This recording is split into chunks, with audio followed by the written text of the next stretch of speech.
Hi, this is a video to talk a little bit about the training philosophy of my plans, how to implement them, and some physiological adaptations for each of the training zones I'm going to talk about.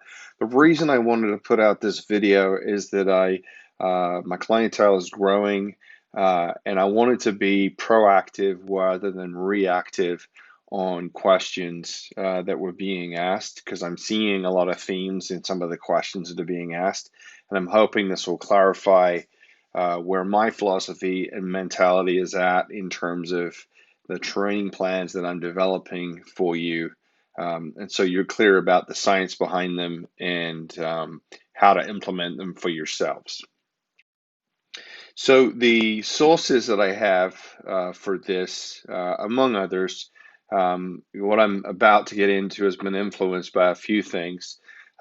First of all, there's a book called Training and Racing with a Power Meter and I'll make I'll make the PDF of this presentation available in the comments below, so you can access them and print and click to get to these different books and videos.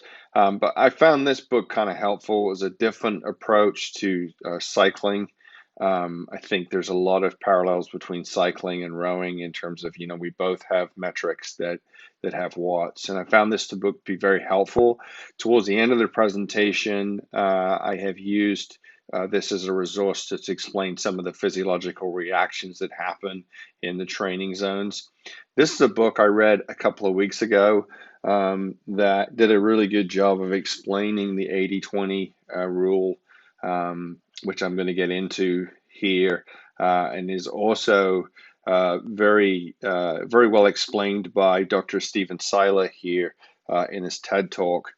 So all of these things, if you want to start somewhere, start with the YouTube video, because I think it's a great explanation from somebody who's spent years researching physiology and what really makes people perform over a sustainable period of time.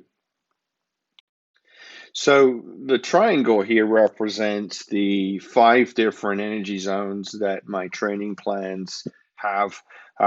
You can have a very simplistic 3-zone plan. You can have a 5-zone plan. Some coaches have 7 zones. It kind of depends on where you are.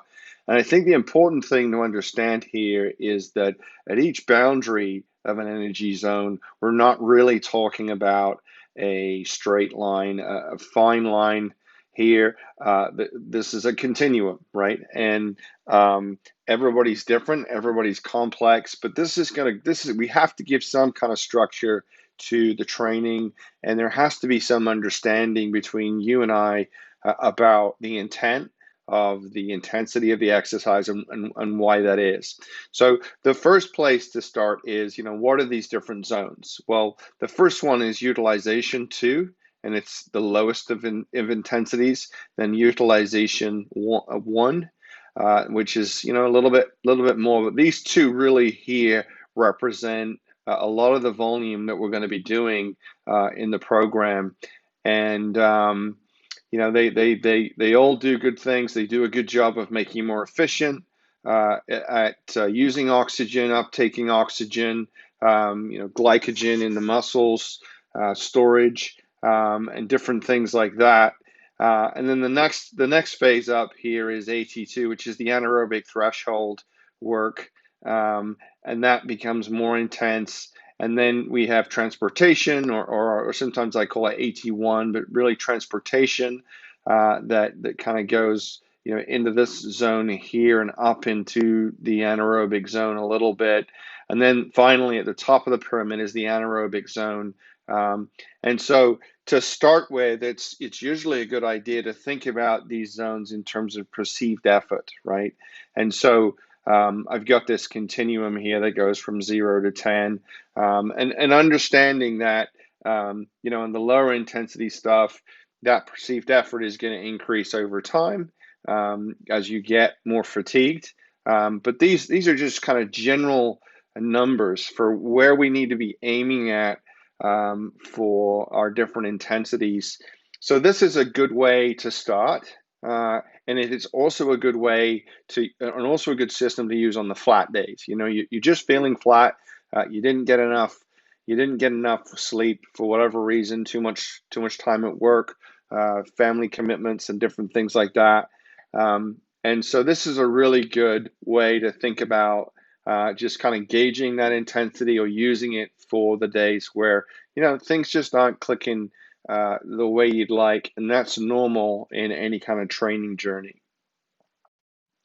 So the next slide here kind of gives you some percentages here, right? So, in terms of the heart rate intensity, how much percent of our maximum heart rate is going to be these different energy systems, okay? The other thing here is what I try and do, and this is the 80-20 principle that Stephen Seiler Dr. Stephen Seiler talks about in the book 80-20, and this is a lot of the current thinking in the rowing world in terms of developing physiology, and the idea being that this is a good model for sustainable training plans. We're not going hard every single day. We're picking those days, and then we're doing a lot of the work at a sub-maximal, very sub-maximal intensity. So anywhere between 55% and 80% of max heart rate is this UT1, UT2 work. And when I put the plan together, I've got my calculator next to me, and I'm figuring out, well, how many minutes of the entire week or the entire 4 weeks is being spent in this 55 to 80% zone, right? And I'm trying to plan that out and get that ratio so that the other 20% of the volume is in the higher intensities, the tempo work. This might be called zone 3. So 1, 2, 3, 4, 5. You might see that somewhere. So this is your zone 3. It's your tempo work, about 80%. You're right on that aerobic threshold. And then so 20 minutes of the time is being spent. Now, what's interesting about that is, let's say, for example, we're doing 5 2-minute pieces with 2 minutes rest. Well, when you do a 2-minute power and then you do a 2-minute rest or paddle, ideally we'd be keeping going, but just going at a very light pace. That does count as 4 minutes in the higher intensity. It's not just, we're just counting the minutes you're on, because sometimes when we do this, your heart rate doesn't come down that much, right? It comes down a little bit, but we're just working in that zone as much as possible. And so what I try and do is have 20% of the volume in that. Now, this is just a general plan, right? It's been shown to be an effective ratio over time for athletes. It makes this 80% of the minutes sustainable, and a little bit more fun rather than just going hard every day on 4 2Ks or whatever that is. And so this is what I use when I put the plan together. So this gives you a general sense of what I'm thinking when I put your plan together. And as we progress throughout the weeks, we get increasing more volume. And typically, we'll go on a 3 or 4 week cycle with you, where if it's 3 weeks, we go, 2 weeks of progressive volume.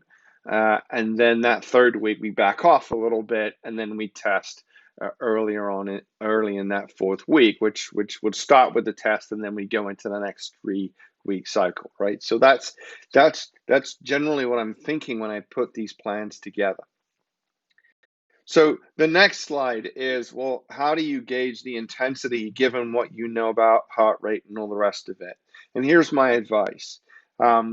You can take rate of perceived exertion on any day. You can use that pretty well on your flat days where your heart rate's up for some reason and you're just not feeling quite there. So that works. But all of the things being equal, when you're doing your UT1 and your UT2 work, we're going to use the heart rate as an indicator of effort here, okay? So what we're aiming for here is, depending on what energy zones are from the UT1, we're between 70 and 80% of max heart rate. And if we're UT2, we can be, 55%. We get some training effect of over 55% to 70%. And we're just watching that heart rate. So regardless of what the machine is telling us in terms of our pace, we're more worried about just keeping that heart rate in the right zone, and working through that. Okay, so that works pretty well. Heart rate also works reasonably well for zone 3 AT2, threshold work. So you can work with heart rate in that. Once we get to the shorter efforts, like the short intervals, or the higher intensity transportation workouts, so 4x1000, or 1 minute on, 1 minute off, which would be kind of in this zone right here, what we're looking to do is use pace as an effort of indicator. Now, there's a downside to that in the sense that it pushes you every time you do one of these, you're looking at that, and it forces you to go hard every single session in that, and that may be a good thing. It may not be, depending on the situation. Again, being sustainable there. But generally speaking, when we're revving up and doing our maximal stuff, our short stuff, our interval work, we're using power as an indicator of that effort. So we're watching that more than we're watching what the physiological response is, right? So that's just something to think about as you're exercising, and a lot of this depends on where are you in your fitness. If you haven't done much for 3 months, then again, we're back to rate of perceived exertion. We're not looking at the numbers. We're looking at more completion and getting that workout done regardless of what the performance is, because we know that over time things are going to improve, and you're going to build up more fatigue resistance and things like that. And that fatigue resistance comes in here, right? You're actually in a training zone for longer, so you're working against that fatigue, and it's not as much in terms of sort of a level of uncomfort, but you're in there longer, and that's been shown by research to increase your fatigue resistance more effectively. So that's another plus for those kinds of things. So the different zones, what are we doing in these zones? Well, UT2 is 55 to 70% of max heart rate. And these are the physiological adaptations that go on between, with your physiology, right? And depending on what zone you're in, you may see some of these things that are listed right here, and they may be greater or they may be lesser. So what I've tried to do is highlight the main points in each zone, but please understand that, again, things are phased. It's a continuum. It's not, well, in this bucket, this is the only thing that happens, and then something else happens in another bucket. One thing that's interesting here is what's a fast type muscle fibers? Well, you have slow twitch muscle fibers and you have fast twitch muscle fibers. Your slow twitch muscle fibers are your more aerobic, long-term, have quite a bit of fatigue resistance. So you're more of an advantage if you have more slow twitch muscles for an endurance event than if you were a sprinter where you have more fast twitch. So the difference is there's two types of muscle fibers that are fast twitch. There's type A, or there's type B, or X is also type B. Type B are highly explosive. They fatigue very, very fast, but they give you like your peak maxes for short periods of time. Your type 2A is still pretty good about generating power, maybe not quite so much, but there's a little bit more fatigue resistance and longevity. Again, we're still talking short here, but it's a little bit better. And so when we're talking about a 2K, that's advantageous. If we were just racing for 200 meters in rowing, 10% of that, then we might want to build a program around type 2B or 2X. But that's the deal. The enzymes, the more enzymes you have, the better able your body is to break down and use that energy coming from nutrients and turn it into the creation of ATP, which is going to help our energy production. So UT1, again, more of the same. What I would say here is in this zone, we get plus based on a little bit more than UT2. So again, it's very, very similar things that are happening. You're getting increased glycogen storage. There's two sources of energy. There's glycogen and there's triglycerides, and there's basically there's two different things. And the more muscle glycogen we can store, the greater we have access, the higher the performance, and so forth. There's almost another slideshow here on physiology. I'm not going to go into too much depth here on that. Glycogen storage is also a function of basal metabolic rate and also diet. So those are just things to think about. Once we get to the anaerobic threshold, you can see there's a lot more going on.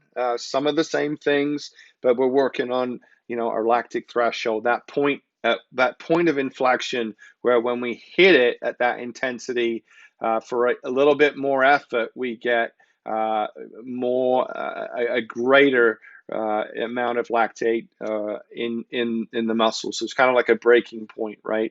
You kind of go on these low intensities, and it sort of builds, up to about 2 millimoles of lactic per liter, and then all of a sudden we hit a point, and then woo, it starts to take off at a faster rate, per unit power, and so that's what we're doing here. Greater oxygenation of the muscles, increased blood plasma, and those kinds of things are right here. As we move into transportation, 85, 90, maybe 95% of max heart rate. We're getting, hypertrophy of slow twitch muscles. We're increasing the amount of blood we can move around, and therefore oxygen transport capacity, increasing the amount of blood that the heart can push out per beat, more muscle capillarization, and those kinds of things. And then finally, our anaerobic, which doesn't do a lot for that aerobic component, that glycogen stuff and that mitochondrial stuff. But what it will do is, will give us, more bigger, fast twitch muscle fibers. So increased lactate tolerance at high intensities, increased neuromuscular power when we're thinking about efforts that are 15 seconds long, something like that. That's going to help with that too. So that's the overview of the system. We're back to this. And you can see, we're going to utilize all of these things, depending on gender, depending on fitness level. A 5-minute and 40-second 2K has a greater anaerobic component than somebody rowing a 7-minute or an 8-minute 2K. So a lot of this is dependent on what we want to do. And as far as going back to 80-20, there are periods where we might want to get specific. So we might move that high intensity work up to 25% of the volume, because we're working on specific 2K prep. We're doing 2000s, 1500s, 1000s, and so forth. So that doesn't mean that, you're going to, I think it's impossible to dial in that training to the exact 20.0% and 80.0%. That's not realistic. And again, these energy zones, there's some fuzziness around those boundaries. So again, to dial this in actually to the 2 decimal places isn't realistic. But I think what this does is give us some structure and gives us a sustainable approach to training over the months. Without overtraining, without increasing, too much cognitive load, because some of this training is stressful, and gives us some metrics to gauge whether the needle's moving in the right direction or not. So I hope you've enjoyed the presentation. I'm going to put the slides in the comments below on this video. You're welcome to have a look at that and mull it over.